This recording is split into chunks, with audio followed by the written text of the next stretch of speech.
किताब मुकद्दस में से इमसाल की किताब के 9वें बाब की तिलावत। हिकमत ने अपना घर बना लिया, उसने अपने 7 स्तून तराश लिए हैं, उसने अपने जानवरों को ज़िबा कर लिया और अपनी मैं मिलाकर तैयार कर ली।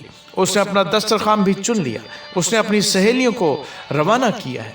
वो खुद शहर की ऊंची जगहों पर पुकारती है, जो सादा दिल है इधर आ जाए, और बेअकल से वो ये कहती है, आओ मेरी रोटी में से खाओ और मेरी मलाई हुई मैं में से पियो।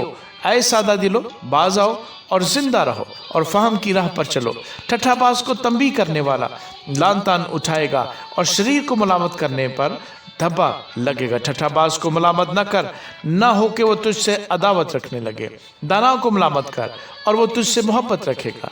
दाना को तरबियत कर और वो और भी दाना बन जाएगा। सादक को सिखा और वो इल्म में तरक्की करेगा। खुदावंद का खौफ हिकमत का शुरू है और उस कद्दूस की पहचान फहम है, क्योंकि मेरी बदौलत तेरे अयाम बढ़ जाएंगे और तेरी ज़िंदगी के साल ज़्यादा होंगे। अगर तू दाना है तो अपने लिए, और अगर तू ठट्ठाबाज है तो खुद ही भुगतेगा।